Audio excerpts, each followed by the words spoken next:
Ya, kalau yang minggu depan itu mengenai selain tanah dan bangunan ya, terutama mesin dan peralatan. Nah, kalau kita lihat ya, alasan atau latar belakang ya turunnya ini ya, Dirjen KN ini. Yang pertama adalah amanat dari PMK 111 ya, tentang 2017 tentang penilaian PMN. Jadi di situ ada pasal ya yang berbunyi pasal 4 ini, ketentuan lebih lanjut mengenai teknis penentuan nilai wajar atas sewa pada ayat 3 ya diatur dengan Perdirjen. Nah, ini artinya di sini mengamanatkan ya perlunya adanya Perdirjen.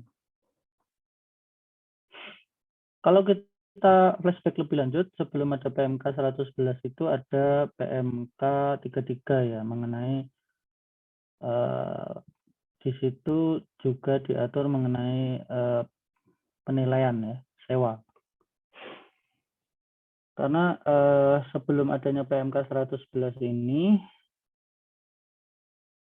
untuk penilaian sewa itu bisa dilakukan oleh pengguna barang ya, dan juga bisa dilakukan oleh bukan fungsional penilai ya. Namun setelah ada PMK ini ya, itu semuanya bentuk penilaian sewa itu dilakukan oleh fungsional penilai gitu ya.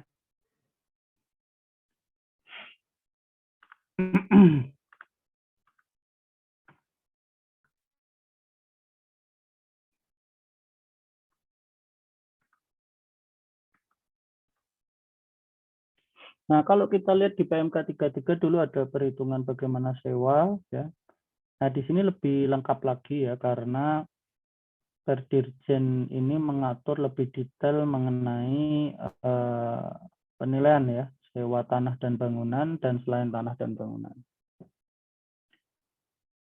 Nah, kemudian juga Perdirjen ini merupakan gabungan ya dari Perdirjen nomor 4 tahun 2015 dan Perdirjen nomor 2 tahun 2015 ya, yaitu mengenai penilaian sewa tanah dan atau bangunan serta penilaian tanah koridor ya. Nah, di sini juga nanti ada petunjuk ya bagaimana menilai tanah koridor dengan dua pendekatan tentunya ya. Yang pertama adalah pendekatan pasar, itu yang paling common itu ya, dan serta pendekatan ATF ya, across the fence. Nanti ada juga dipelajari.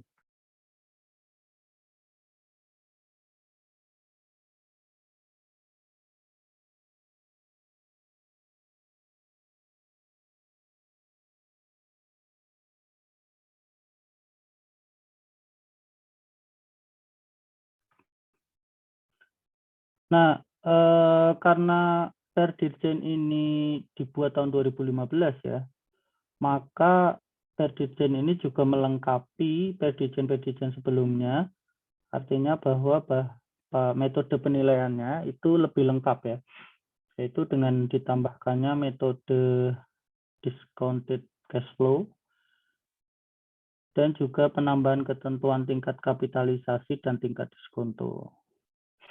Kemudian juga ada metode depresiasi ya untuk mesin dan peralatan, metodenya menggunakan straight line atau garis lurus dan metode unit produksi ya. Dan juga penentuan tingkat kapitalisasi untuk sewa tanah koridor. Nah, ini lebih lengkap. Nah, pengaturan ini akan membuat membuat penilai itu memiliki landasan hukum dalam menilai ya. Artinya Perdirjen ini sangat penting bagi menilai, karena apa? Karena judgement penilai dan metode penilaian yang dilakukan oleh fungsional penilai itu menjadi ada landasan hukumnya gitu ya. Jadi tidak, karena kalau tidak menggunakan peraturan maka pertanggungjawaban penilaian itu menjadi lebih rumit ya.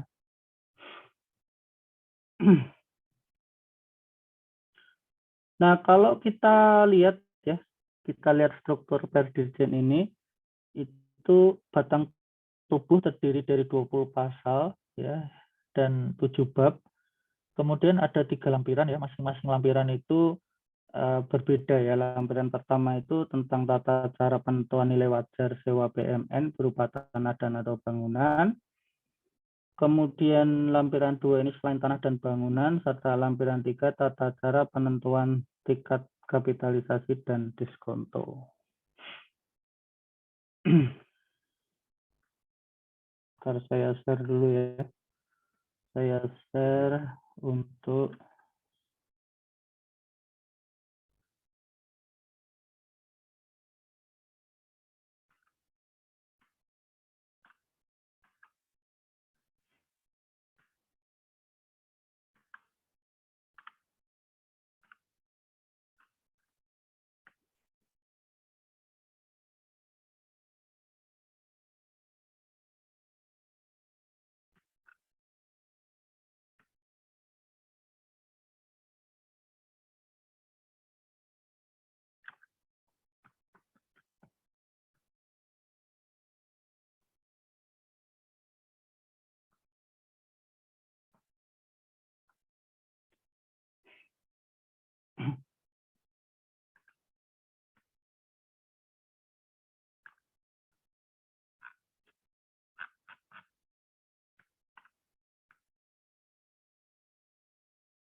oke, sudah ya. Sudah bisa di-download.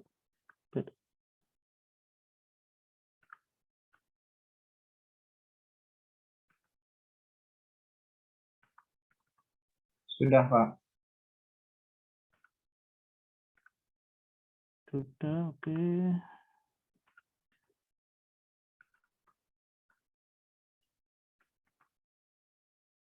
Nah,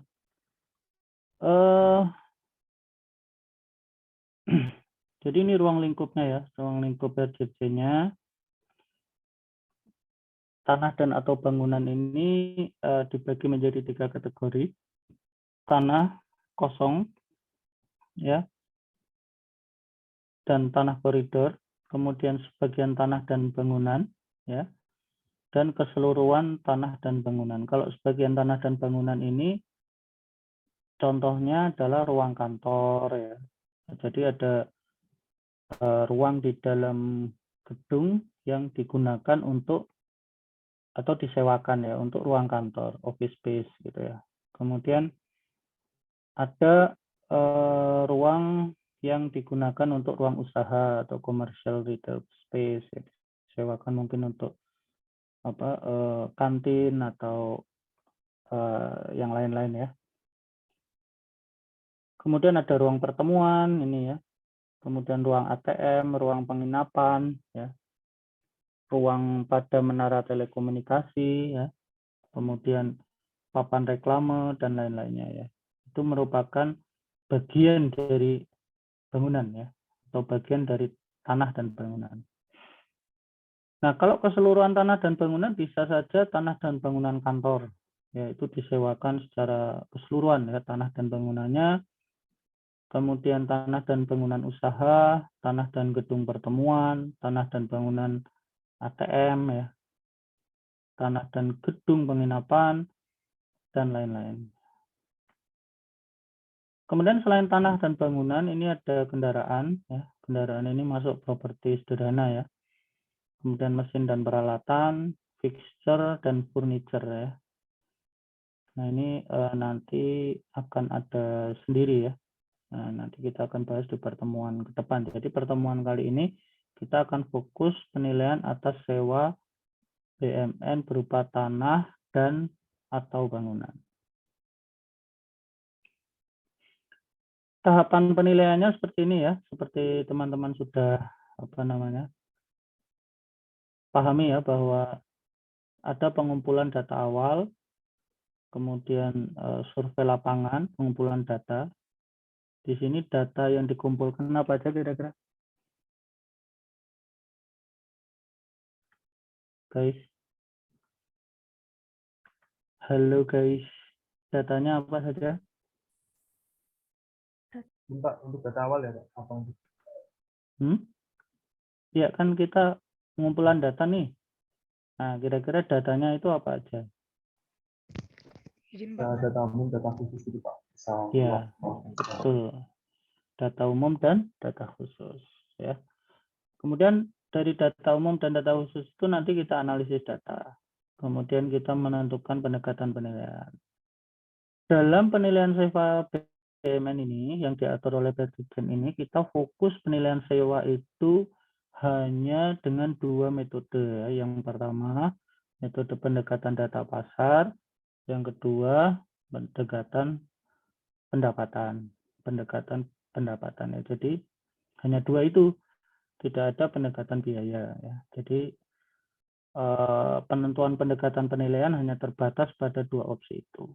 Kemudian nanti ada simpulan nilainya, dan kemudian penyusunan laporan penilaian. Nah, ini laporan penilaian inilah yang harus diselesaikan ya oleh fungsional penilai dengan tenggang atau tenggat waktu yang sesuai dengan penugasan. Ya.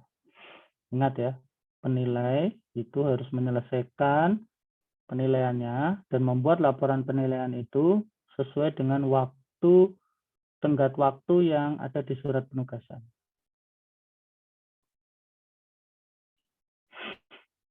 Pendekatan penilaian sewanya, tadi yang kita sudah bahas ya, bahwa hanya ada 2 ya guys, jadi ada data pasar dan pendapatan. Pendapatan ini ada 3, yang pertama menggunakan gross income multiplier, kemudian diskonto arus kas atau discounted cash flow, dan juga yang satunya kapitalisasi pendapatan ya, atau income capitalization. Ini ada 3. Namun demikian tidak semua bentuk BMN ya berupa tanah dan bangunan itu bisa dinilai ya menggunakan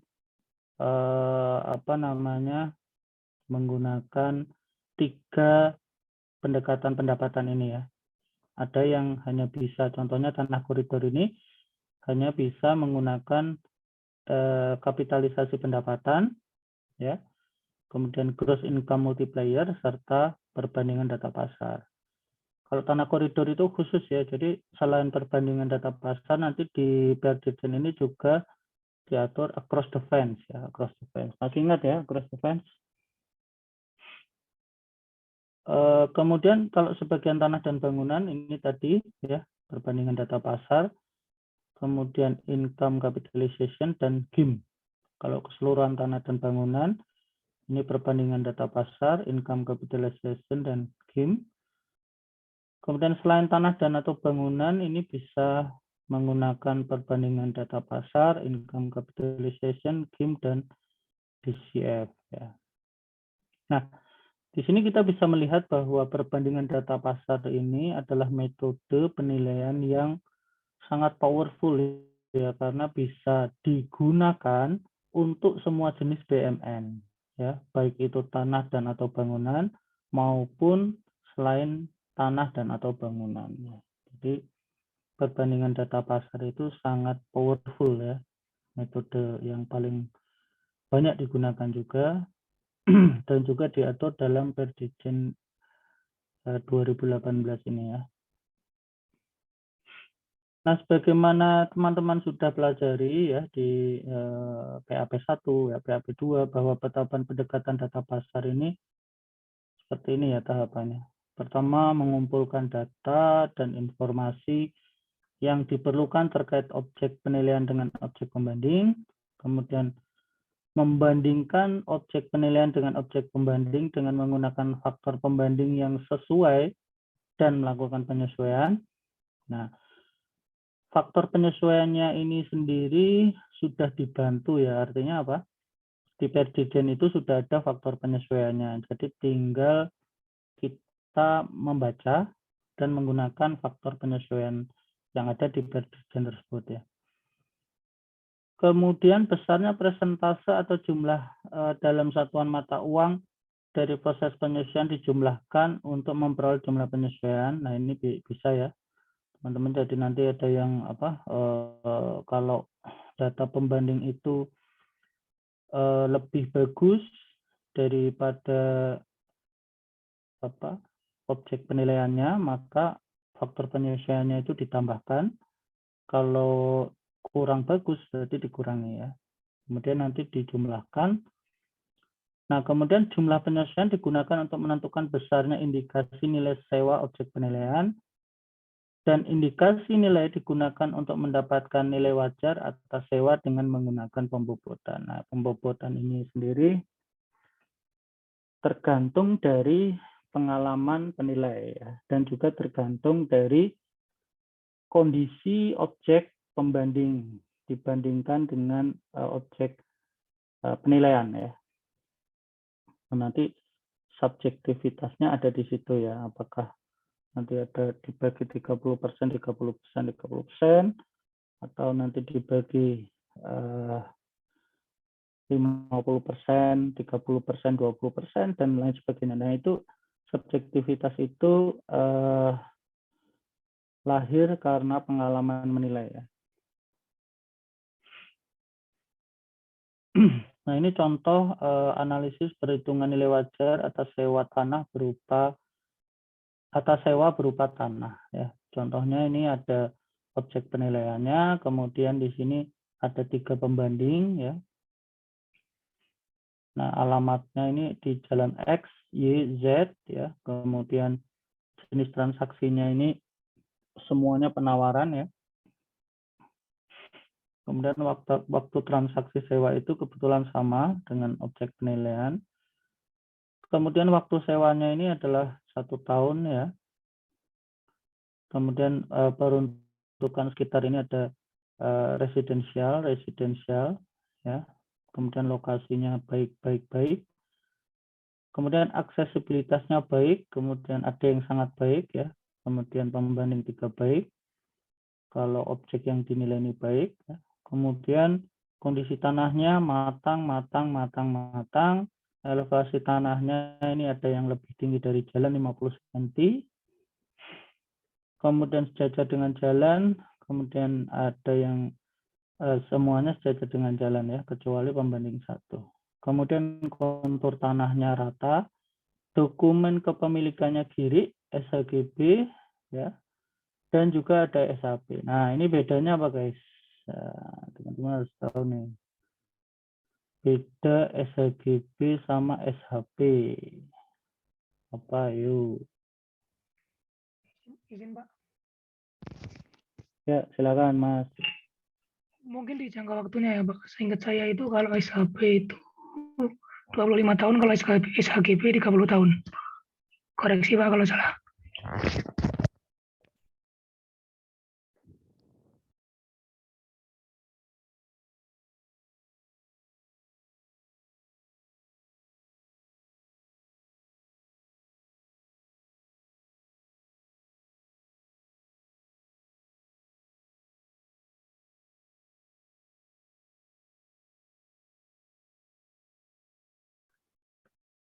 Ya, betul ya, dari sisi jangka waktu ya. Oke. Kalau SHP ini berapa tahun, Mas? 25 Pak. 25. Kalau SHGB? 30. 30 ya. Nah, kemudian kiri jelas beda ya. Jadi ada SHGB, SHP, nanti ada SHM ya. Beda-beda, nanti teman-teman harus tahu itu ya. Nah, untuk kantor pemerintah itu rata-rata SHP ya. Rata-rata SHP, sertifikat hak pakai. Nah, ini lebar jalan ya, lebar jalan depan. Ini semakin besar semakin bagus ini ya. Ini objek penilaiannya 10 meter ya. tapi pembandingnya ada yang 8 meter. Kemudian luas tanahnya, harga sewa tanah. Nah, ini nanti ya, harga sewa tanah per tahun ini di breakdown menjadi harga sewa tanah per meter persegi. Ya, jadi ini dibagi dengan luas tanahnya. Ya. Nah, setelah itu faktor penyesuaian ini ada di Perdirjen ya. Jadi teman-teman nggak usah nambah-nambah lagi. Pak ini mungkin jarak dengan CBD apa?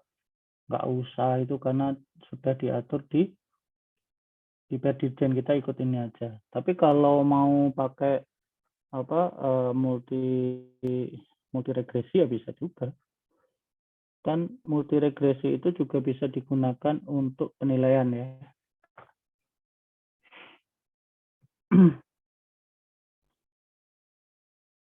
Nah, itu nanti tugas teman-teman lah ya. Teman-teman nanti kalau memperkuat di JKN ya, kemudian tugas teman-teman di Direktorat Penilaian itu membuat model ya, membuat model regresi ya mengenai bagaimana cara atau menentukan faktor-faktor penyesuaian yang paling berpengaruh ya.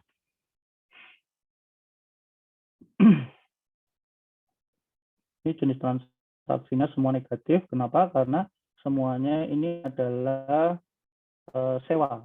Sewa. Ini semua adalah penawaran. Ya, sewa. Penawaran. Artinya apa? Ini bukan jenis transaksi yang betul ya. Betulan transaksi gitu. Ini ada penawaran. Berarti dari harga penawaran itu pasti ada pengurangan ya. Maka ini dilakukan penyesuaian minus. Kemudian berikutnya lagi ini ya, yang 5% ini aksesibilitas ya. Aksesibilitas itu tadi ada baik dan sangat baik. Kalau yang baik itu sama dengan pembanding, kalau yang sangat baik itu ditambah 5% ya. Kenapa 5% ya? Judgement dari penilai ya. Tapi kalau teman-teman menganggap akses itu sangat penting sekali, maka bisa saja dinaikkan nggak 5%, mungkin 10% gitu ya. Karena kalau kita sewa ya, menyewakan tanah bangunan itu akses menurut saya penting banget. Kenapa? Karena itu nanti mempengaruhi dari keputusan penyewa ya, apakah dia akan sewa atau enggak. Kemudian kondisi tanah itu sama ya. Kemudian elevasi tanah tadi ada yang di atas jalan ya, lebih tinggi dari jalan itu di minus 5%. Kemudian ada dokumen kepemilikan ya. Dokumen kepemilikan itu untuk kiri kita berikan penyesuaian 2% ya. Kemudian lebar jalan depan ya, lebar jalan depan itu semakin lebar semakin bagus ya. Jadi tadi ada yang saya lupa lebarnya berapa tadi, 10 ya. Lebarnya ada yang 8, ada yang 10 ya.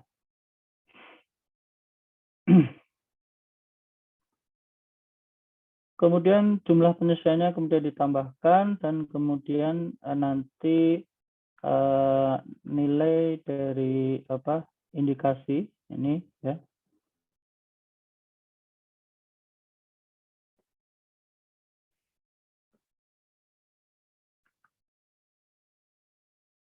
Nilai indikasinya 150.000, 180.678 dan 170.716 ya. Ini dilihat dari sini ya.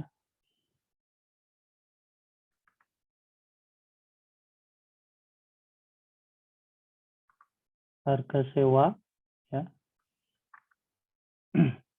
Harga sewa tanah per tahun ini kemudian disesuaikan dengan jumlah penyesuaiannya tadi. Kemudian dilakukan pembobotan. Ini kayaknya pembobotannya di rata ini ya. Jadi dianggap pembandingnya itu semuanya memiliki bobot yang sama. Kemudian nilai setelah pembobotan ya, kemudian nilai wajar atas sewa per meter persegi per tahun, kemudian nilai wajar atas sewa per tahun. Ya. Jadi ini 166 ini dikalikan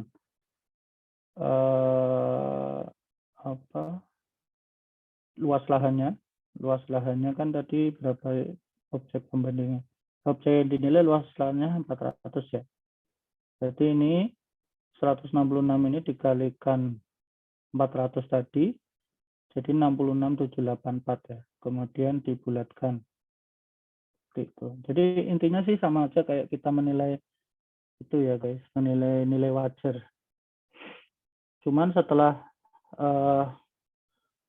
bedanya di sini guys, kalau kita menilai propertinya, maka yang yang berbeda di sini. Harga, kalau kita menilai propertinya kan ini harga properti ya. Tapi kalau sewa berarti yang dibedakan di sini ini harga sewa tanahnya. Oke ya. Sama, selainnya sama aja. Nah, kemudian untuk pendekatan pendapatan, ini metode kapitalisasi pendapatan, metode gross income multiplier, dan metode diskonto arus kas, discounted cash flow ya.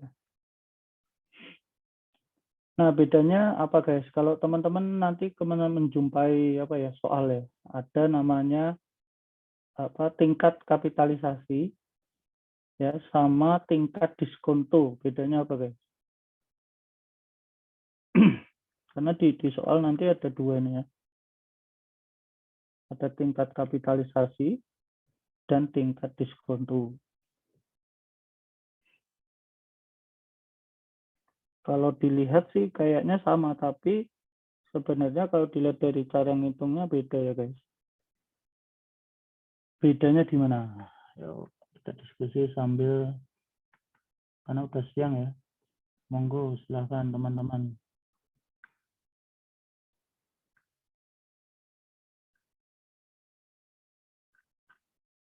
Halo, halo, halo. Izin Pak, Ya, monggo Mbak siapa nih? Nggak kelihatan ya. Mbak Nimadi. Kalau tingkat kapitalisasi itu mengubah income menjadi value. Jadi rumusnya itu V itu sama dengan I per R. Kalau diskalikan pendapatan di... Ya, sama tingkat diskonto. Kan ada tuh di soal tingkat diskonto 12%. Tingkat kapitalisasi 15%. Semua. Yang membedakan apa?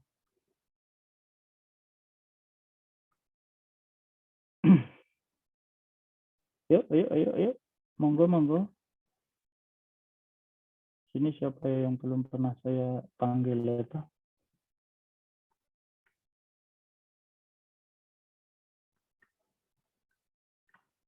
Halo. Katanya mau masuk di JKN. Katanya mau memperkuat KPKNL. Ini gimana sih? Tanya kayak gitu aja.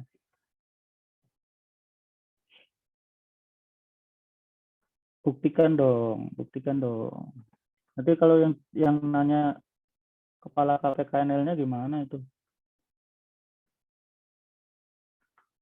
Guys, saya tunjuk aja ya. Siapa yang off cam ya? Saya juga off cam sih. Jaringan kurang stabil di sini, hujan terus ya. Kalian hujan nggak guys? Hujan juga Pak. Hujan ya. Off cam tuh. Bima, ayo Bim, apa Bim? Ya, Pak, mungkin kalau discounted cash flow kan dia pakai tingkat diskonto, Pak. Tapi dia ini perhitungannya mempertimbangkan konsep time value of money sepertinya, Pak. Iya, saya tanyanya tingkat diskontonya itu loh. Bukan konsep discounted cash flow-nya ya. Tingkat diskontonya itu bedanya sama tingkat kapitalisasi apa? Siapa yang oke nih? Berikutnya Safira Aulia. Halo. Halo, halo. Iya, Pak. Apa Saf? Eh, Adanya. kalau tingkat kapitalisasi itu menunjukkan tingkat pengembalian, Pak.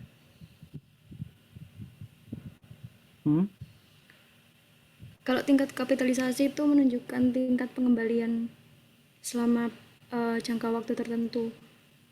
Oke. Terus Kalau tingkat yang diskonto? diskonto itu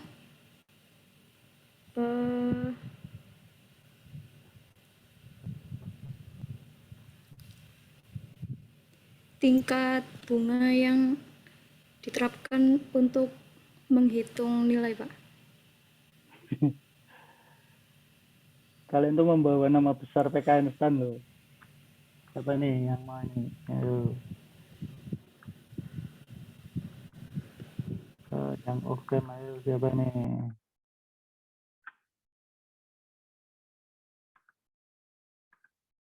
Muhammad Teriana. Jadi Pak, kalau menurut pengalaman saya untuk tingkat kapitalisasi itu sama seperti Safira tadi. Jadi dia itu tingkat pengembalian daripada suatu properti. Jadi dia itu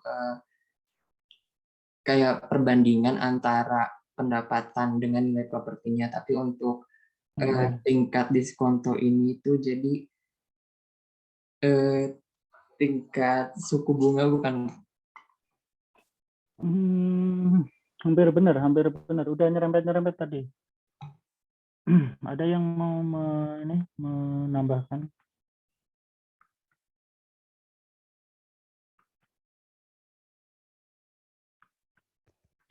Izin, Pak. Ya, monggo Mas. Kalau diskonto itu pakai Mas WACC Tirta. bukan ya, Pak? Ya, Kalau diskonto menggunakan WACC. WACC. Nah, Kenapa menggunakan WACC? karena itu tadi, Pak. Karena kita mencari nilai yang sekarang kan, Pak. Intinya harus pakai WACC. Kurang. Mbak PWB coba, PWB.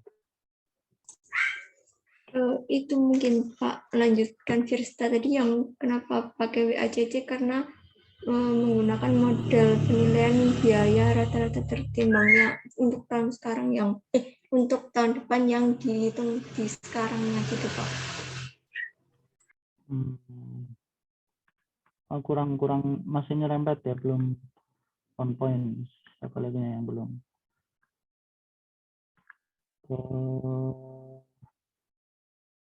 Radityo Wibowo. Radityo. Iya Pak. Ya.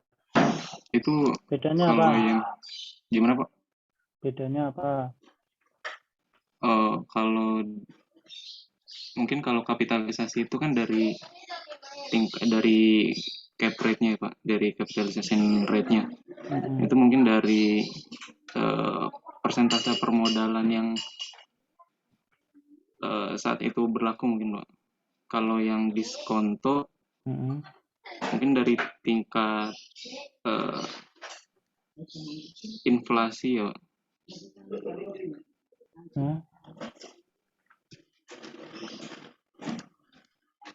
Teman-teman udah belajar Mankeu kan ya? Manajemen keuangan udah belajar ya? Sudah Pak. Iya Pak. Jadi kalau kita menggunakan metode kapitalisasi pendapatan ini ya, kapitalisasi income capitalization ini kita melihat seberapa imbal balik income ya. Kalau dibandingkan dengan nilai dari propertinya gitu loh. Itu tingkat kapitalisasi. Nah, kalau kita ngomongin WACC ya, tingkat diskonto, itu kita berasumsi bahwa kenapa kita memperhitungkan cost of debt ya, dan cost of equity, karena kita menganggap bahwa properti yang kita peroleh itu tidak seluruhnya menggunakan equity ya. Tapi di situ juga ada peran debt di situ, maka kita memperhitungkan dua itu, cost of debt dan cost equity. Nah, cara bodohnya itu kalau kita melihat cost of debt, berarti itu adalah bunga ya, bunga kalau kita meminjam dari bank. Kalau cost of equity itu adalah opportunity cost yang hilang ketika kita menggunakan uang itu ya untuk apa? Untuk deposito itu. Itu cost of equity. Jadi dibandingkan dengan deposito itu nilainya berapa gitu. Maka asumsinya kenapa menggunakan WACC karena itu ya, kita menganggap bahwa aset yang kita peroleh itu gabungan ya, dari pembiayaannya itu tidak hanya dari equity, total equity, tapi juga dari apa namanya, dari utang ya, dari utang. Maka kita memperhitungkan dua itu, cost of debt dan cost of equity. Nah, kalau GIM gimana nih? Tingkat GIM-nya gimana? Cara menghitungnya? Sales dibagi gross income. Halo. Pak, apakah suara saya terdengar? Oke, Mas Ilham, monggo. Untuk mencari indeks GIM-nya itu nanti ini Pak, dari berapa properti kita cari sales-nya terus dibagi gross income. Ya. Bisa dipakai. Jadi kalau GIM itu kan seberapa besar ya, artinya nilai aset itu bisa menghasilkan income ya, makanya menggunakan gross income multiplier.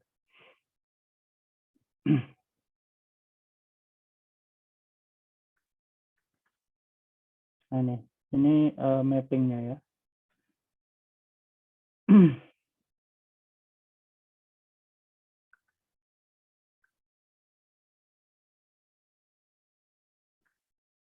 Contoh ini metode income capitalization. Nah ini contohnya kita udah di soal itu udah diketahui ya, kapitalisasinya itu 10,15% ya. Maka nilai wajar atas sewa itu tinggal dikalikan aja, nilai asetnya itu adalah 1,5 miliar, kemudian dikalikan 10,15% ya. Berarti 152.250.000 ini per tahun. Nah ini tingkat kapitalisasi tanah kosong. Ya. Jadi kalau kita lihat tadi menghitungnya yaitu NOI dibagi nilai dari tanah itu ya. Jadi tinggal dibagi aja ini, kemudian di rata-rata ya. Nah ini rata-ratanya ini menjadi rata-rata tingkat kapitalisasi tanah kosong di wilayah X. Jadi setiap wilayah itu beda-beda ya, tergantung dari harga jualnya ya, dan juga berapa NOI-nya.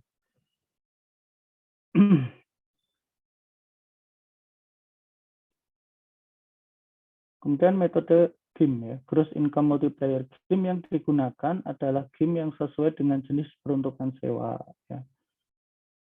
GIM untuk setiap jenis peruntukan sewa properti ya umumnya berbeda walaupun berada di wilayah yang sama.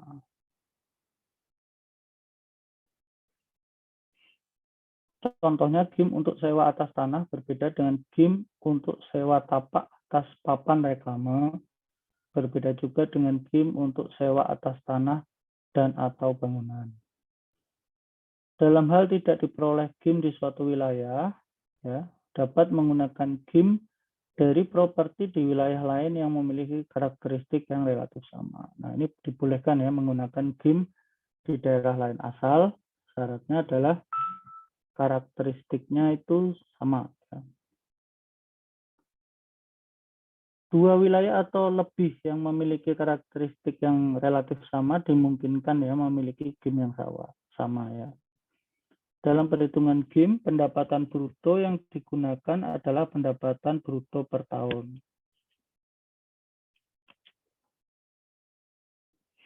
Nah, ini contohnya ya.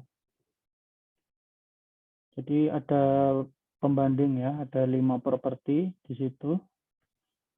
Kemudian masing-masing ini ada datanya ya. Nilai wajarnya berapa, kemudian sewa tanahnya per tahun berapa, kemudian dihitung GIM-nya. Tinggal dibagi aja ini. Kemudian sama untuk tanah B, C, D, dan E ya. Nah, setelah itu dirata-rata GIM-nya.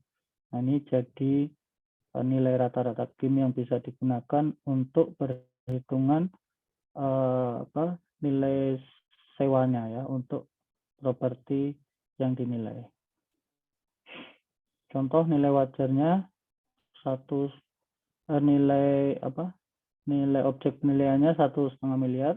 Nilai wajarnya itu nilai dari objek penilaian dibagi dengan rata-rata GIM.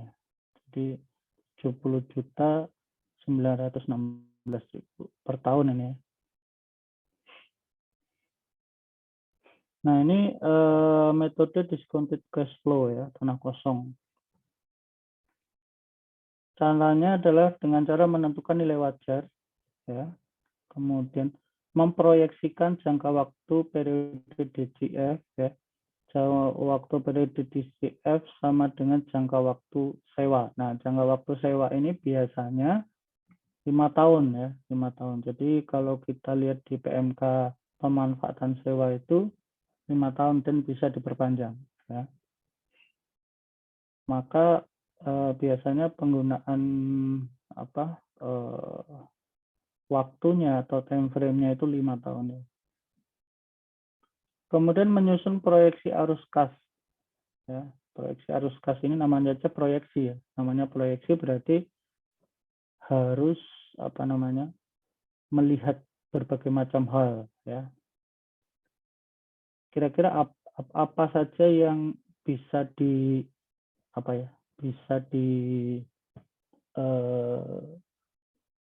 dipertimbangkan pada saat melakukan proyeksi arus kas ini. Kira-kira apa guys?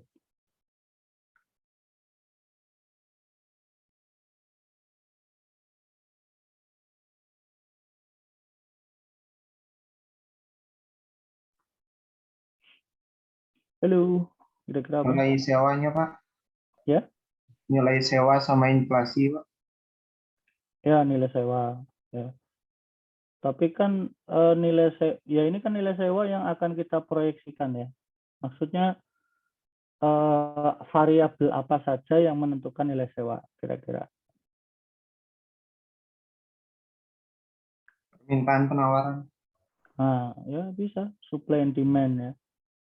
Supply and demand. Saya kasih contoh deh.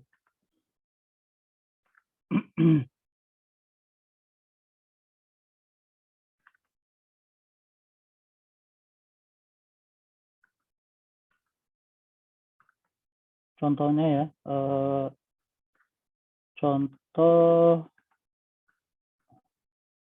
ini kok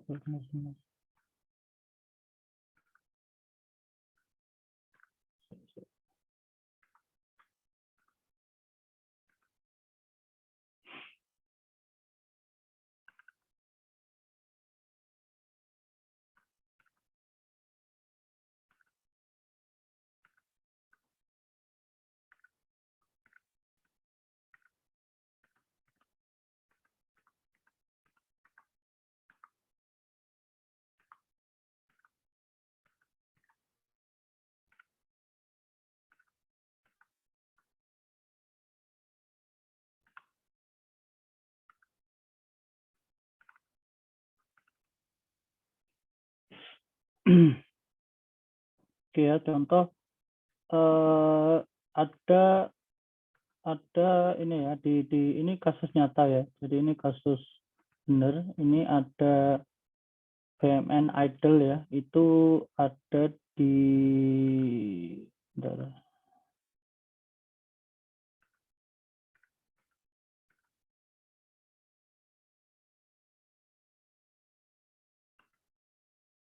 Ini ada BUMN Idle, ya. Itu letaknya di Kabupaten Biak Numfor ya, di Biak ini. Nah, ini Biak Numfor itu salah satu kabupaten yang di sana ada juga kantor vertikal dari DJKN gitu ya. Jadi teman-teman nggak usah pesimis lah ya, artinya masih luas itu kantor KPKNL di seluruh Indonesia ya. Nah, salah satunya di Biak Numfor ini. Biak Numfor ini di Papua guys. Jadi kalau kalau nggak salah di Google-nya ini kan kepala burung ya. Ini kepala burung. Nah, ini di daerah sini nih. Daerah sini nih. Ini ya. Ini tanahnya idle guys. Tanahnya itu berupa tanah olahraga ya. Tanah sport olahraga. Tapi karena dia ini tidak ada atapnya, jadi bentuknya itu tanah biasa gitu ya. Tapi outdoor gitu. Nah, tapi di sini ada lapangan badminton. Ya, ada lapangan badmintonnya di sini. Cuman karena dia itu outdoor sehingga kehujanan kemudian kepanasan itu menjadi tidak terawat sehingga banyak orang tidak lagi menggunakan tanah ini untuk olahraga. Gitu. Nah, kemudian ada penugasan optimalisasi BUMN ya untuk dicarikan alternatif ya. Sebenarnya tanah ini bisa digunakan untuk apa ya? Apakah mau dilanjut? Ada dua alternatif sebenarnya ya. Yang pertama, apakah tanah ini nanti akan digunakan untuk rumah, dibangun rumah dinas, ya, rumah negara ya, rumah negara.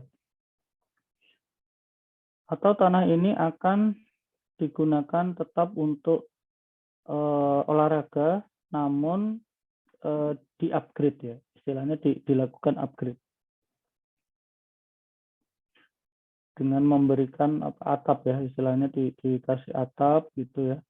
Kemudian dikasih istilahnya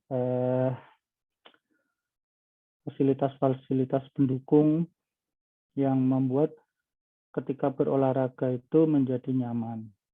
Ya. Nah, kemudian datanya itu ini ya. Jadi datanya, objeknya itu ada di Jalan Wandamen ya.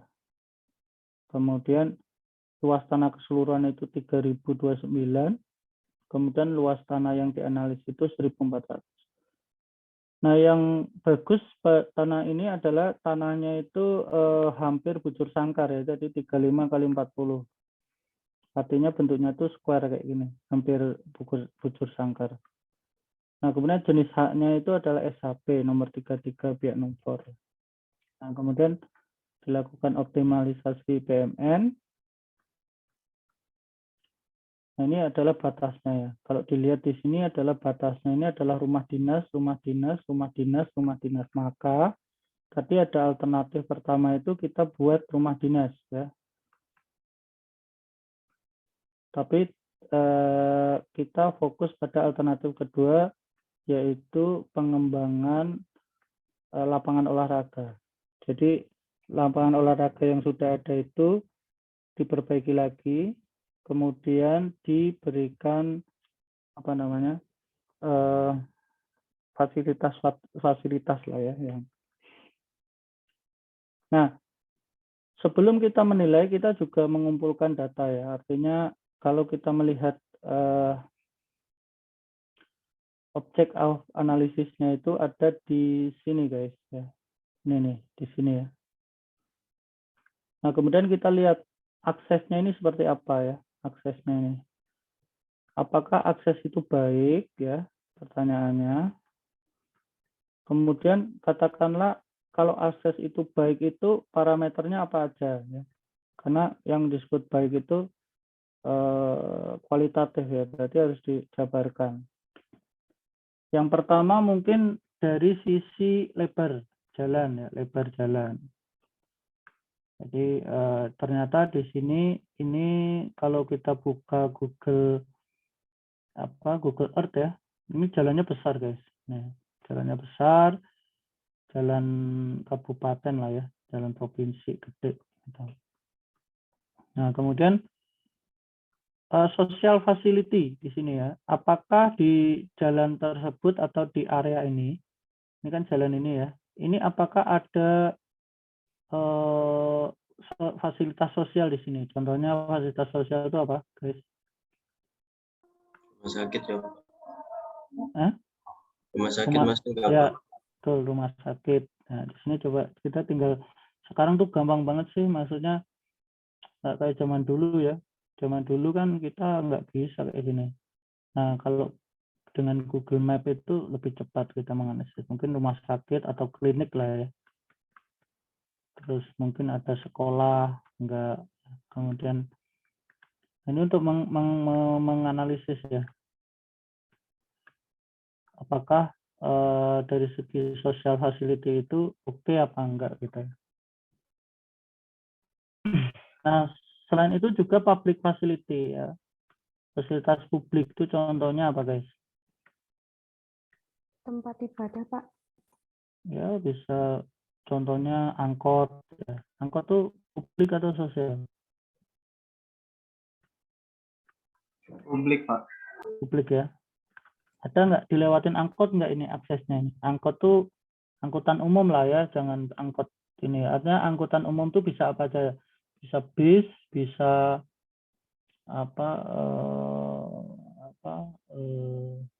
angkot-angkot itu yang kol-kol itu bentuknya, atau yang apapun yang berbentuk angkutan umum, apakah ada nggak aksesnya di situ? Nanti kita lihat di sini. Ya.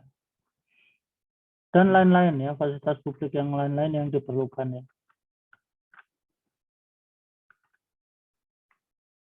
Waduh, nge-freeze nih.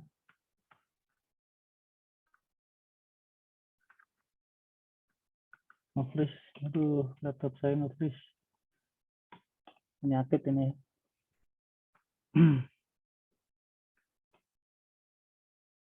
Biar nggak nge-freeze gimana guys?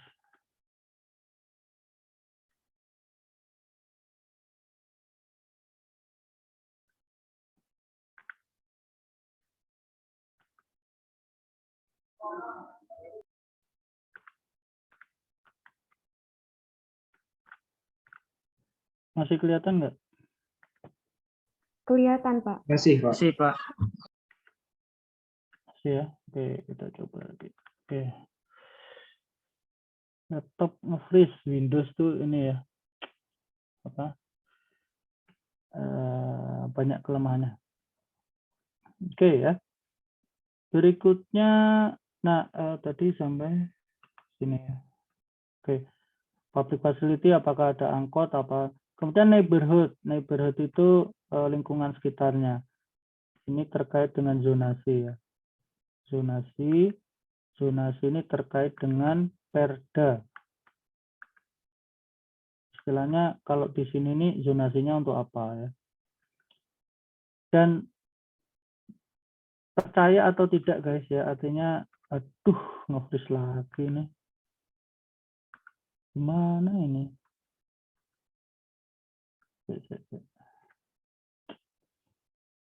Nggak boleh coret-coret ternyata tuh.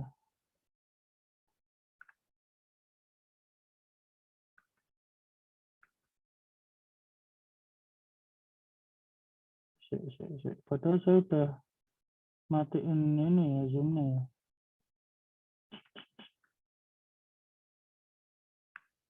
Oke. Nah, tadi terkait perda. Nah, percaya atau tidak bahwa saya mencari perda ini yang mengatur apa KDB ya, kemudian KDH dari pihak Nufor itu atau perencanaan kotanya lah ya, perencanaan tata kota ke depan itu ternyata belum ada guys. Menurut kalian gimana guys? Apa yang terjadi? Kalau tidak ada perencanaan tata kota, kita gimana?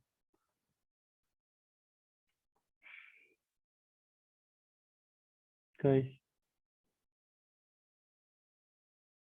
Mungkin dianggap diizinkan ya, Pak?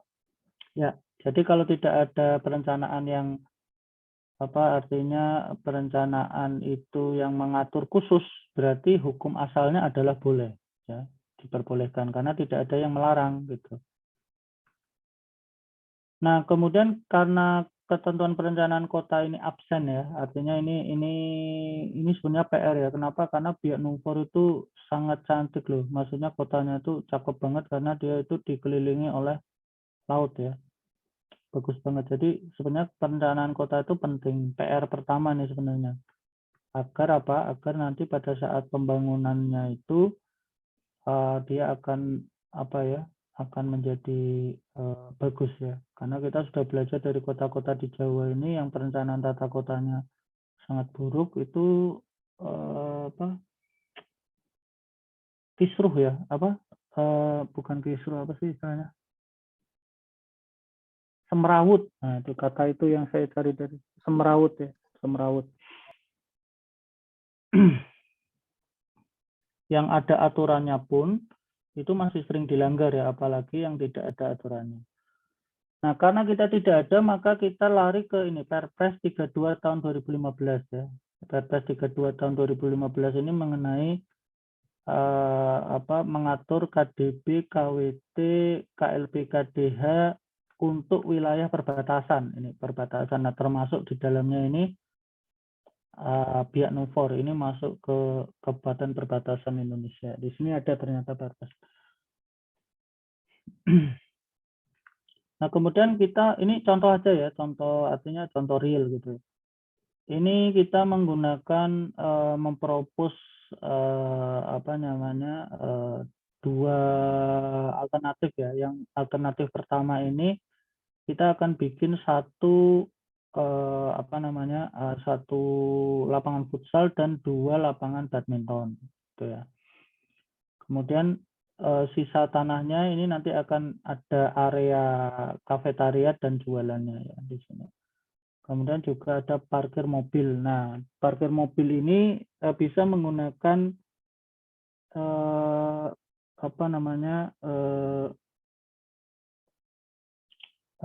KDH ya, KDH, karena di sini perkerasannya itu bukan perkerasan beton ya, tadi perkerasan konblok yang ada lubang-lubangnya itu ya, jadi masih diperbolehkan. Nah, kemudian yang kedua itu kita alternatifnya adalah semua itu kita bikin lapangan badminton ya. Nah, ini semua itu kita bikin lapangan badminton. Nah, perbedaannya apa? Perbedaan dengan yang existing adalah di sini semua indoor. Jadi nanti ada dibikin ada atapnya ya. Jadi ada struktur atap, ada struktur rangka, kemudian ada dindingnya, kemudian ada penutup lantainya, kemudian nanti ada sarana, ada lightingnya, ada sound system, bla bla bla. Itu rencananya ya, untuk melihat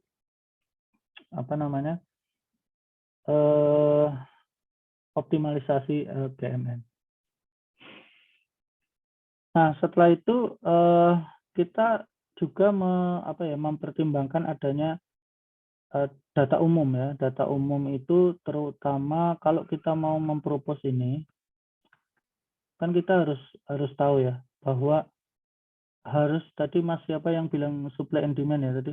Mas lupa. Saya, Pak. Mas Farhan ya.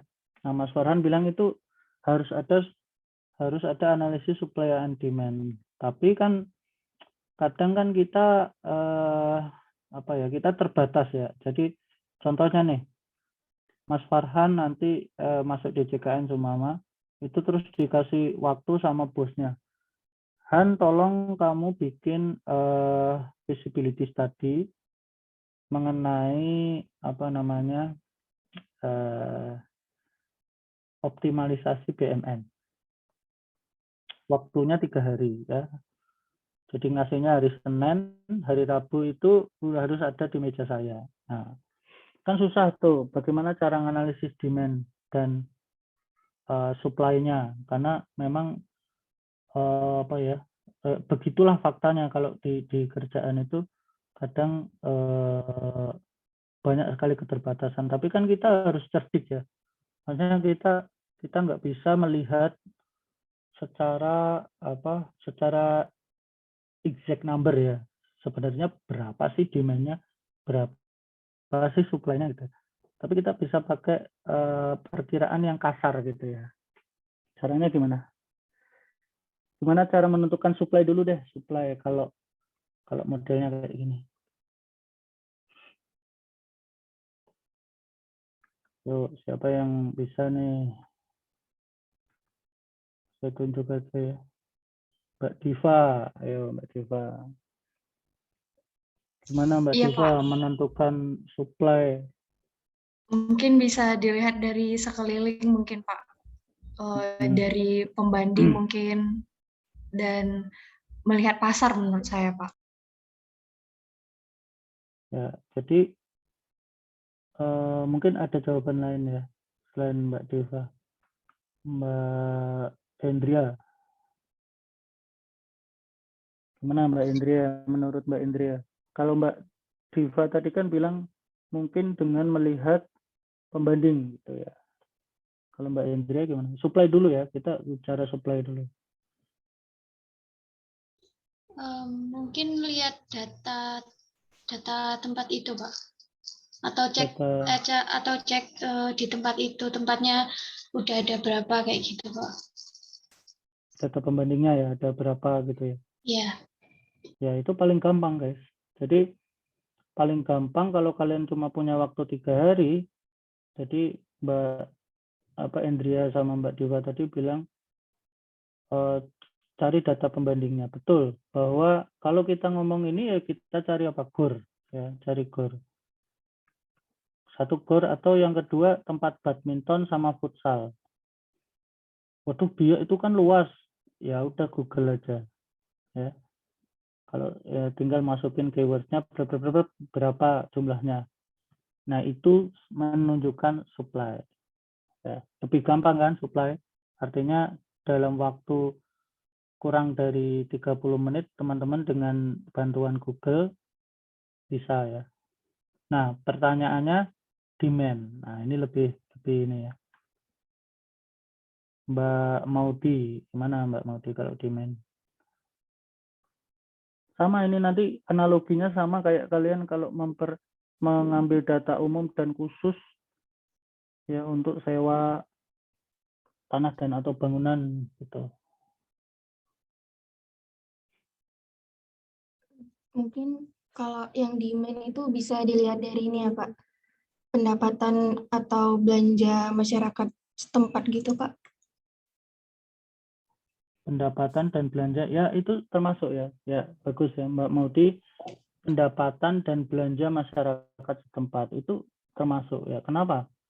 Karena itu pendapatan masyarakat itu menunjukkan apa? Daya beli ya. Daya beli itu penting ya. Percuma ada masyarakat tapi nggak punya daya beli. Ya, jadi untuk usaha juga kurang menguntungkan ya. Selain itu apa? Kalau harga barangnya gitu Pak? Mas Andro ya? Iya Pak. Gimana Mas Andro? Harga barang? Maksudnya gimana? Jadi dari data harga gitu Pak untuk apa? Jadi timbul permintaan lebih gitu Pak. Kalau harganya lebih apa? Baik gitu.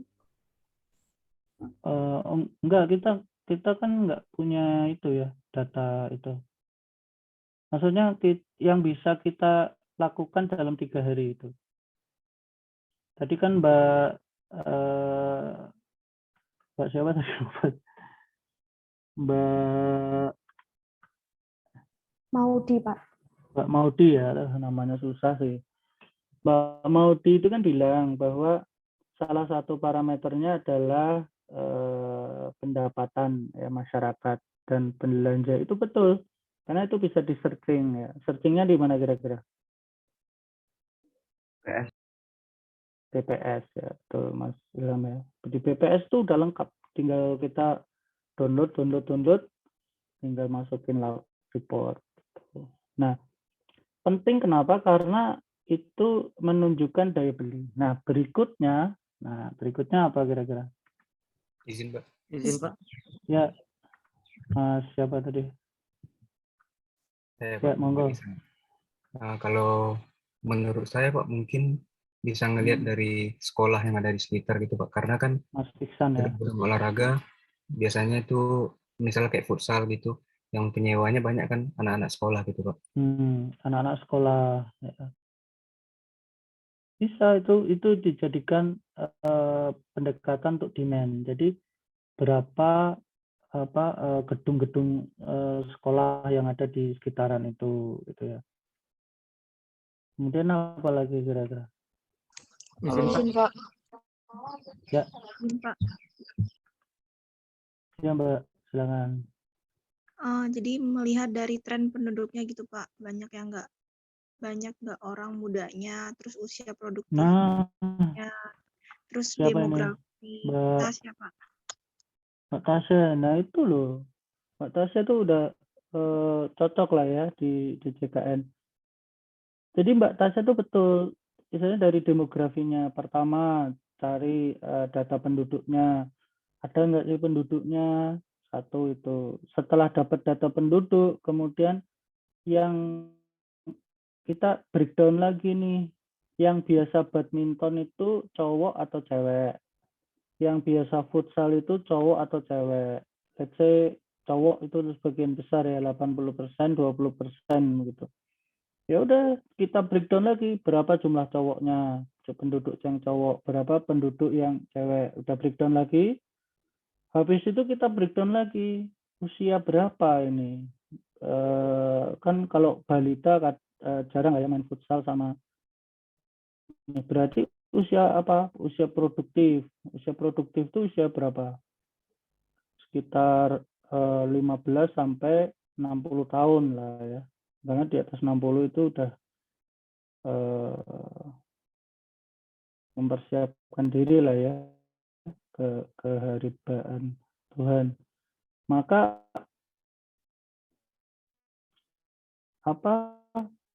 itu yang kita breakdown lagi. Jadi laki short usia produktif gitu.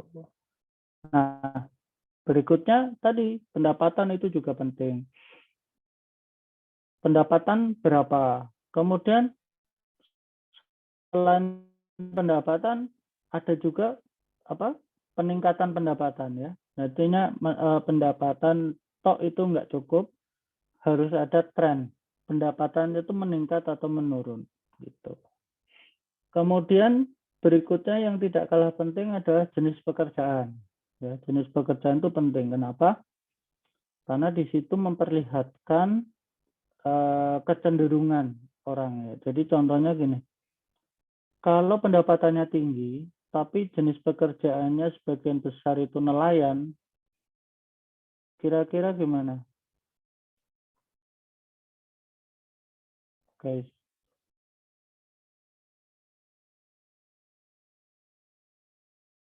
Halo. Kira-kira cocok nggak? Kurang cocok. Kurang cocok. Kenapa? Karena kan kalau nelayan itu berlayarnya biasanya nggak kenal hari, Pak. Kalau kayak orang kantoran gitu kan Sabtu Minggu biasanya libur, Pak. Iya, Mas Bintang benar ya. Jadi kalau yang nelayan kadang itu berhari-hari ya. Maksudnya kita 2 hari 3 hari baru pulang gitu. Jadi susah, meskipun mereka punya daya beli, duit, tapi nggak punya waktu untuk olahraga. Nah, beda kalau orang kantoran sama Mas. Di situ banyak perkantoran, kemudian banyak gedung sekolah, jamnya lebih teratur ya. Nah, itu juga menyebabkan bisa pakai untuk menggambarkan demand itu. Itu ya, guys. Meskipun kita tidak dapat exact number, tapi kita mendekati number atau demand itu dengan cara seperti itu. Adakah pertanyaan, guys? Contohnya ini ya, PDRB pihak nomor ya tahun 2020 mencapai 5,23 triliun ya, secara nominal, penurunan hampir 200 bla bla bla. Nah, ini Menurunnya nilai PDRB ini pengaruh pandemi COVID. Nah, ini juga ya, COVID ini juga sebagai bahan pertimbangan ya, karena ketika COVID berarti ada apa ya? Keterbatasan mobilitas ya.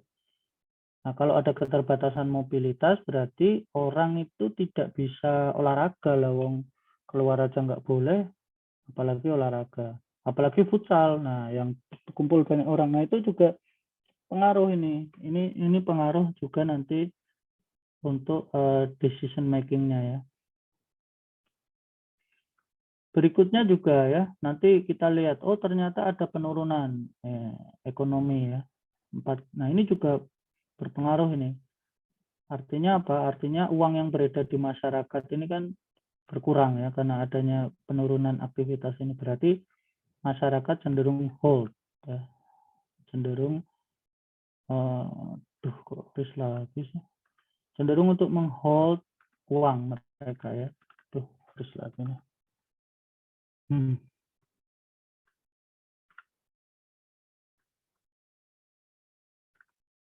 Oke. Berikutnya ini ya, struktur ekonomi ini juga ya penting. Nah, kemudian ini sosioekonomiknya. Nah, ini jumlah penduduk menurut kecamatan ini juga penting karena ini ada di pihak kota guys. Ini di pihak kota ya. Di pihak kota. Nah, di pihak kota ini kita lihat persebaran penduduknya di sini. Ini paling banyak ya. Nah, ini kita bisa dekati dengan jumlah ini ya. Pak, tapi kan ini bisa ini ya. Semua iya oke, semua cuman kita harus tahu bahwa jumlah penduduk meskipun bisa kita jumlahkan secara agregat ya, tapi kita melihat atau mendekati real ininya ya, real demand-nya. Karena kalau kita tahu bahwa lapangan badminton itu kadang kan cari yang paling dekat ya. Jadi kalau beda kecamatan gitu udah jauh ya, udah males gitu. Nah, berikutnya ini ya, ketenaga kerjaan ini juga penting tadi yang kita kita sebutkan ya, bahwa ini ada upah minimum, ini juga penting ya. Kemudian ini minimum living cost ini juga, meskipun cuman artinya kita mau memprediksi ini ya, prediksi tadi ya, forecasting, proyeksi, tapi ini penting ya, penting untuk meningkatkan akurasi proyeksi kita.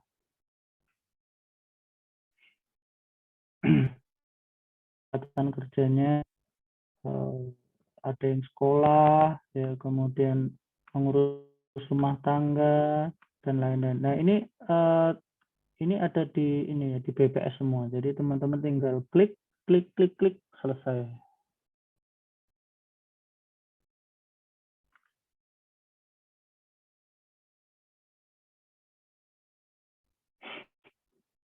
Nah, ini juga ya, dari sisi keuangan daerah tadi yang disebutkan tadi, realisasi belanja daerah lebih besar daripada penghasilan daerah. Pendapatan belanja ini juga penting ya. Kenapa? Karena kalau ada realisasi belanja yang besar ya, lebih besar daripada PAD, artinya apa? Artinya di situ ada government expenditure di sini ya. Government expenditure itu fungsinya salah satunya adalah menggerakkan atau mewujudkan multiplier effect gitu ya untuk masyarakat. Jadi kalau ada realisasi belanja yang tinggi itu kemungkinan adanya adanya usaha untuk meningkatkan multiplier effect. Atau kita juga harus lihat bahwa di sini ternyata belanjanya ini yang tinggi itu di tahun 2020. Nah, kita pertanyakan untuk apa gitu ya. Nah, di sini ada event yang namanya COVID ya. Maka bisa aja belanjanya ini karena bukan untuk government expenditure untuk meningkatkan multiplier effect, tapi untuk penanganan COVID bisa jadi ya. Jadi artinya apa? Artinya ekonomi biak itu dalam tanda kutip tidak baik-baik saja gitu ya. Jadi makanya kita melakukan itu penting untuk apa? Pada saat melakukan proyeksi ini kita juga tidak boleh terlalu optimis ya. Karena tadi ketika kita melakukan proyeksi arus kas itu dengan adanya seperti ini kita tahu bahwa kalaupun kita menggunakan tiga asumsi ya, asumsi optimis, asumsi pesimis, atau asumsi normal. Nah, kita mungkin karena ada pandemi ini kita lebih ke asumsi pesimis ya. Nah, ini kita juga lihat market studinya. Untuk apa? Untuk melihat ini ya, contohnya ini. Ada jam operasi, kemudian ada tarif ya. Nah, tarif ini kita bisa lakukan untuk tadi itu. Untuk apa istilahnya untuk data pembanding ya, untuk data pasarnya. Nah, kita juga bisa melakukan analisis SWOT terhadap properti ya. Jadi analisis SWOT ini dilakukan untuk properti ya, bukan untuk organisasinya, bukan untuk DJKN-nya, tapi properti. Strength-nya itu apa saja, weakness-nya apa, opportunity apa, threat itu apa ya. Oke ya, teman-teman udah tahu ya bedanya strength, weakness, opportunity, threat itu apa kira-kira?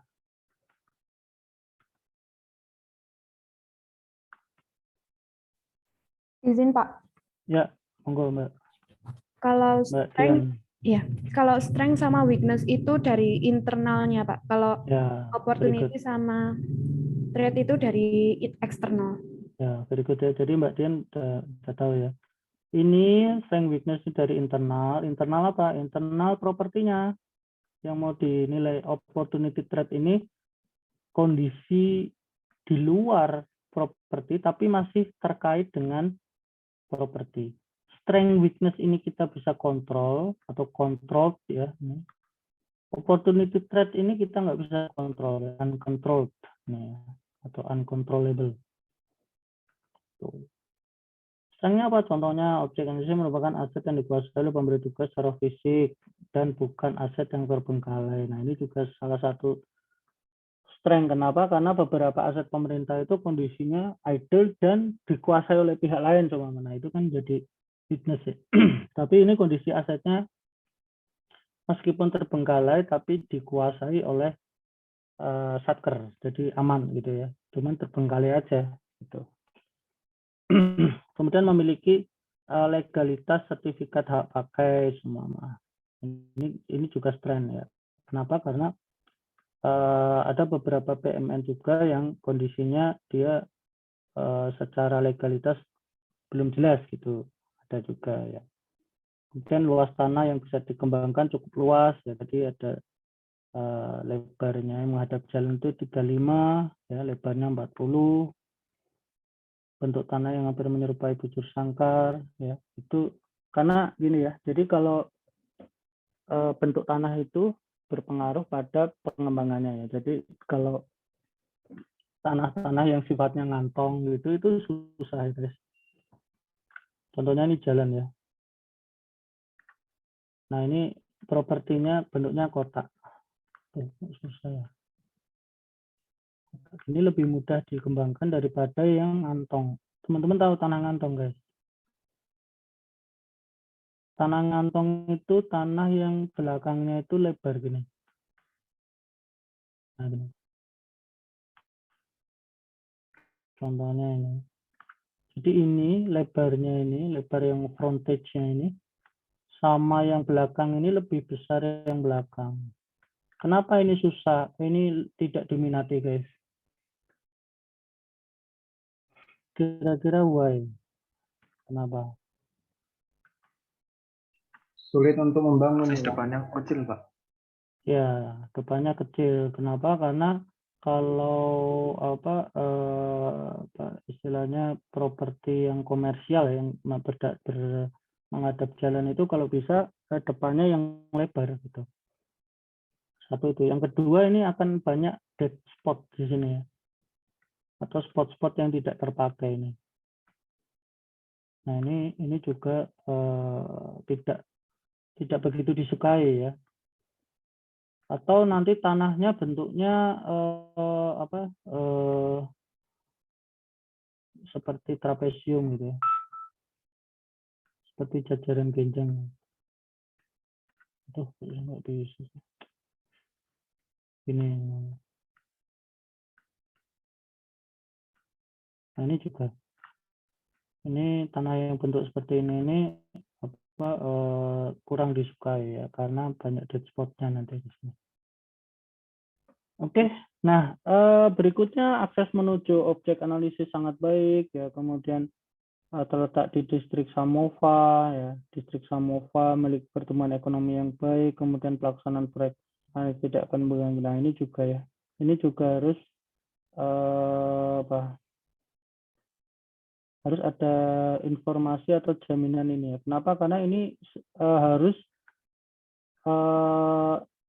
secara HBU itu oke gitu ya. Artinya secara legal formal itu dia harus oke.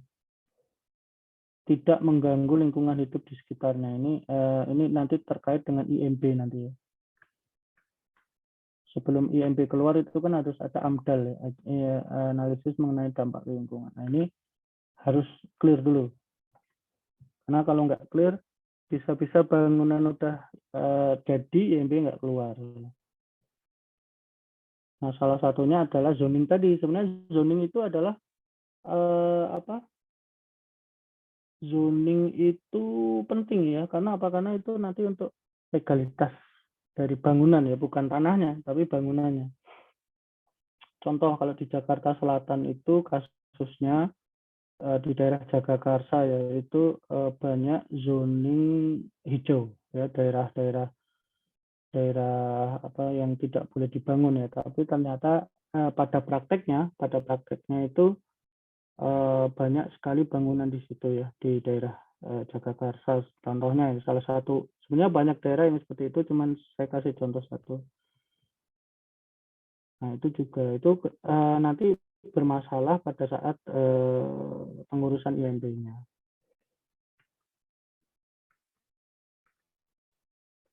Nah, kemudian weakness-nya ya macam-macam ya. Ada yang kategori idle, kemudian berbatasan langsung dengan rumah warga ya, karena sekelilingnya itu rumah dinas tadi ya. Jadi bisa saja kalau futsal itu kan pada teriak-teriak gitu ya. Nah, itu mungkin ya itu bisa mengganggu kenyamanan warga.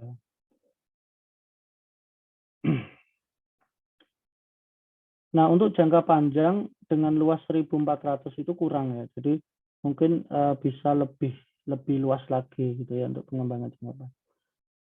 Kemudian opportunity ya, mungkin dari segi demografi, kemudian daya beli, pengembangan objek analisis sesuai dengan arah kebijakan pemerintah. Jadi arah kebijakan ini pun kita harus tahu ya, arah kebijakan ini. Dari mana taunya? Ini dari Perda. Ya, nanti teman-teman bisa lihat Perda mengenai rencana jangka panjang atau jangka menengah kabupaten ya, masing-masing kabupaten ada itu. Nah, salah satunya adalah rencana kebijakan ini adalah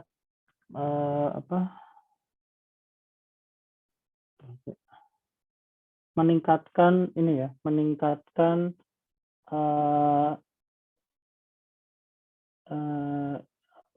kesehatan masyarakat. Nah, di situ ada kata-kata meningkatkan kualitas kesehatan masyarakat. Nah, itu mengakibatkan apa? Mengakibatkan sesuai ya, atau opportunity, atau itu karena kita membuat tempat olahraga, maka itu support ya, aturan itu mensupport kita dan lain-lain ya. Kemudian threat-nya apa? Contohnya ini ya, Nih, laju PDRB yang tadi minus, kemudian COVID ya. Kemudian adanya lahan yang dikembangkan serupa dengan objek analisis. Artinya ada tempat-tempat olahraga yang baru ya. Karena apa? Karena kalau di sini ya, di Tangerang Selatan semuanya itu masyarakat itu punya banyak alternatif gitu ya. Artinya contohnya kalau kita nggak ke tempat badminton, kita ke tempat futsal. Kalau nggak ke tempat futsal, kita bisa nge-mall. Kalau kita nggak nge-mall, kita bisa nonton, ya. Atau kita hangout. Macam-macam ya kalau di Tangsel. Nah, tapi kalau bayangin kalau di Biak Numfor ini, guys. Ini literally tidak banyak pilihan ya penduduknya. Artinya ketika malam tiba, itu hiburannya itu tidak sebanyak di Tangerang Selatan. Maka salah satu alternatif hiburan ini ya, badminton sama futsal. Nah, ini apa ya?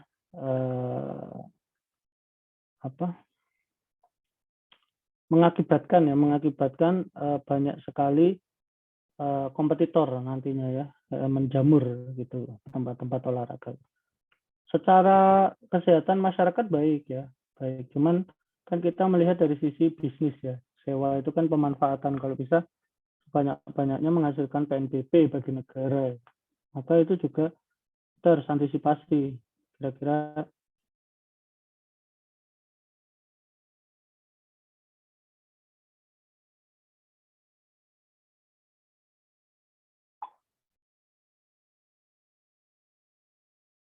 itu ya, guys. Kalian jangan bayangin Biak itu kayak Jakarta, itu enggak ya. Ada yang pernah ke Biak, guys? Halo? Belum, Pak. Oke. Belum, Pak. Kalau dapat SK ke Biak mau nggak? Mau, Pak. Mau ya? Wih, Mau, Pak. luar biasa. Saya sangat mendukung ya, saya mendukung. Oke, next. Nah, ini nanti teman-teman salah satu contohnya ini ya. Nah, ini adalah proyeksinya. Nah, ini proyeksi itu kalau bentuknya lapangan badminton, berarti kita harus lihat ini occupancy rate-nya ya. Occupancy rate ini juga menjadi variabel ya, occupancy rate itu. Nah, ini contohnya kita bikin futsal field ya, futsal field. Nah, ini okupansinya kita bagi menjadi berjam-jam ini ya. Contohnya Senin sampai Jumat jam 8 sampai jam 6, kemudian Senin sampai Jumat jam 6 sampai jam 10, kemudian Sabtu Minggu ini jam 8 sampai jam 10. Nah, kita breakdown ya, kira-kira berapa persen ya okupansinya. Dan kita proyeksikan naik ya, dari tahun 2023 naik 2024, 2025 naik terus gitu. Ini kan proyeksi ya, artinya ini bisa saja salah, bisa saja benar. Tapi ini proyeksi ini sebenarnya kita bisa pakai crystal ball ya, crystal ball. Jadi ada aplikasi yang add-on di Excel ya, itu namanya crystal ball. Aduh, nggak bisa lagi. Komputernya ini gimana sih?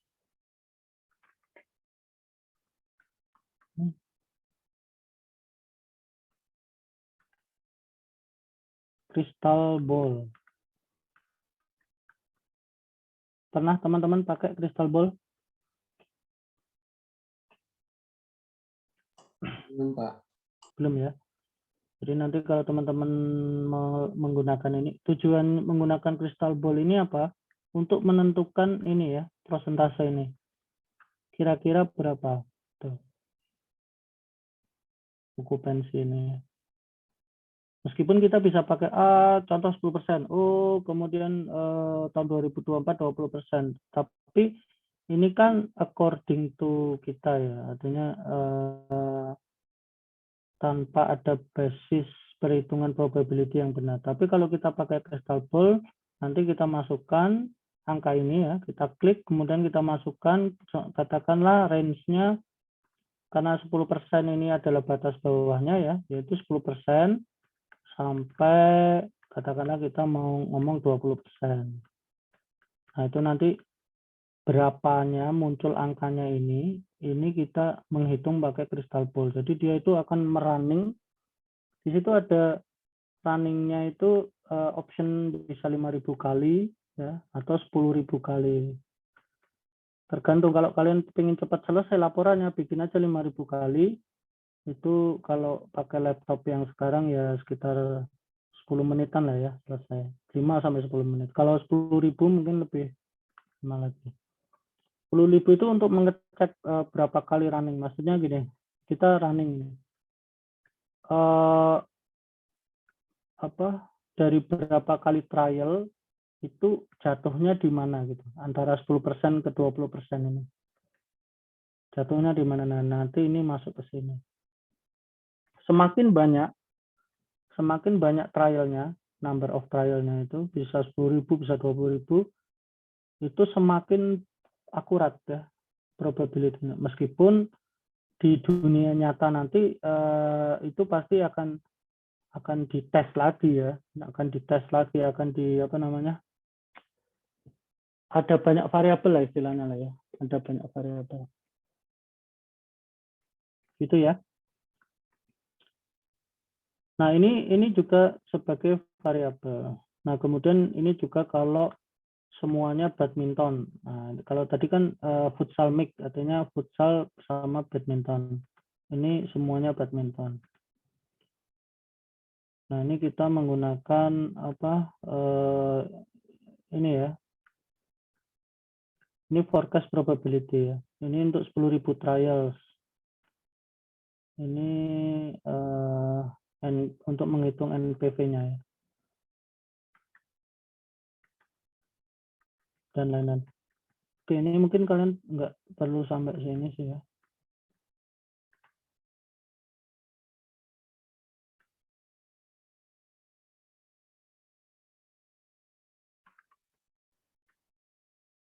Nah, jadi pada saat menyusun proyeksi arus kas ini, ya, ini bisa saja kita menggunakan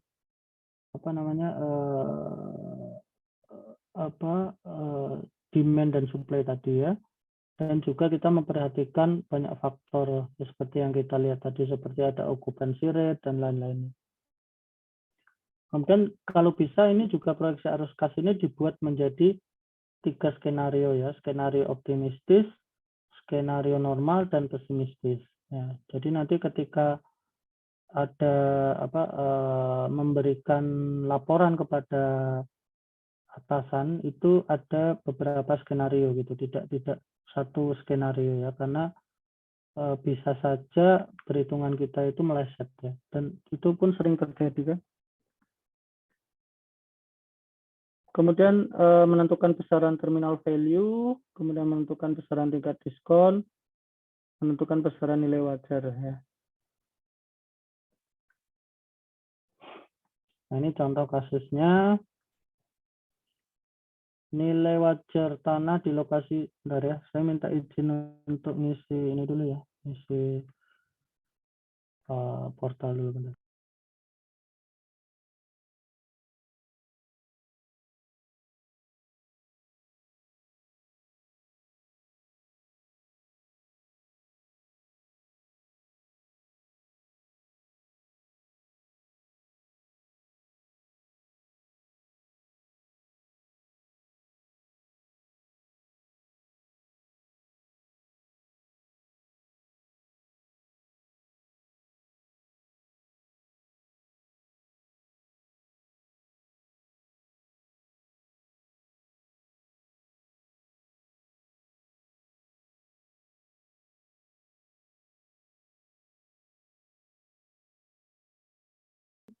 besaran sewa apabila pembayaran diangsur, kemudian besaran sewa apabila pembayaran sekaligus ya. Jadi ini contoh kasus.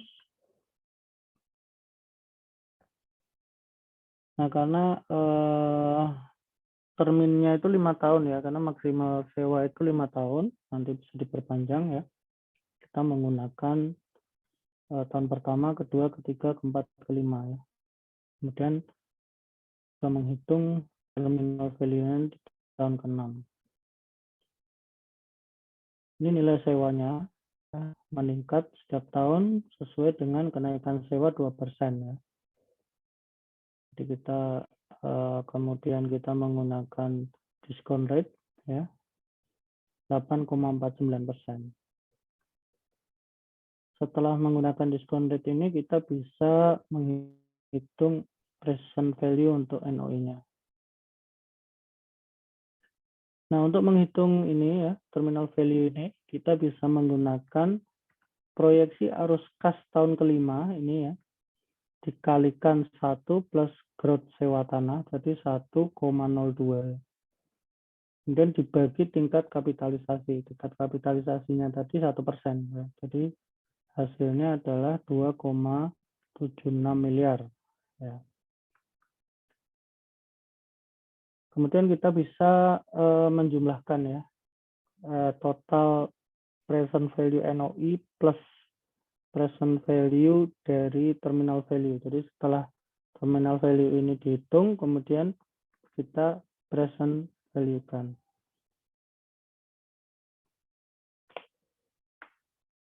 Nah ini dengan asumsi bahwa diskon rate-nya itu berubah ya. Jadi nanti ini kita menggunakan asumsi ini.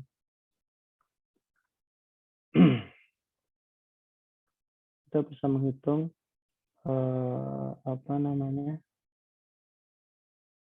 total ya, jumlah present value dan terminal value.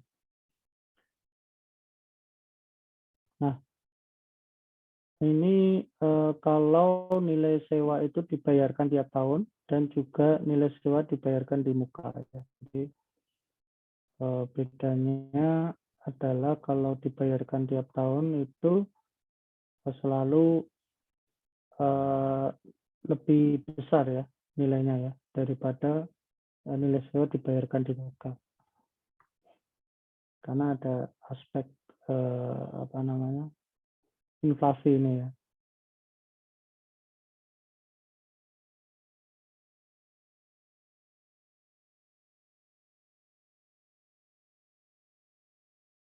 Oke ya, mungkin untuk mesin dan peralatan kita bahas besok ya, minggu depan. Nah, kemudian untuk teman-teman nanti silahkan dibagi menjadi 6 kelompok ya. Nanti yang membagi ketua kelasnya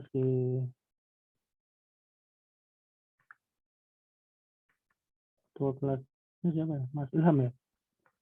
Bukan Pak, Mas Firdaus. Oke. Udah Mas Ilham aja lah ya. Silakan Mas Ilham bagi kelasnya menjadi kelompok 6 kelompok.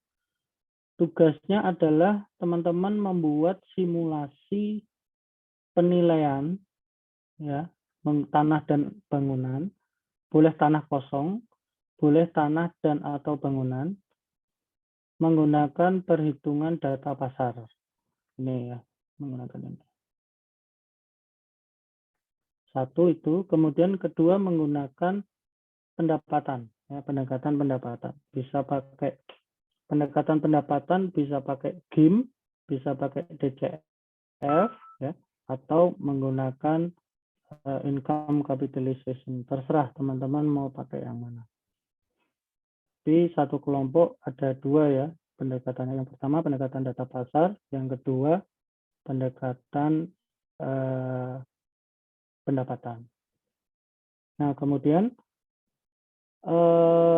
tugasnya nanti bisa dipresentasikan ya, bisa dalam bentuk Excel atau dalam bentuk PowerPoint. Silahkan, monggo kesepakatan aja. Kemudian kalau bisa nanti dibuat sekomplit mungkin ya. Jadi seperti contoh yang kita sudah lihat tadi, ada analisis data umum, data khusus, kemudian analisisnya, ya. Kemudian nanti menggunakan faktor penyesuai yang seperti ini aja, faktor penyesuaiannya seperti di slide aja ya. Jadi nggak usah terlalu banyak. Kemudian semuanya ini simulasi. Nanti teman-teman kalau bisa mencari data pembanding 1, 2, 3 ini bisa dari marketplace ya, bisa dari OLX, bisa dari macam-macam ya. Dan objek penilaiannya silahkan mau bisa benar-benar BMN kalau teman-teman punya datanya, atau objek penilaiannya bisa berupa tidak harus BMN, tapi jenisnya tanah dan atau bangunan. Oke. Adakah pertanyaan untuk tugasnya? Nanti kita presentasikan minggu depan ya.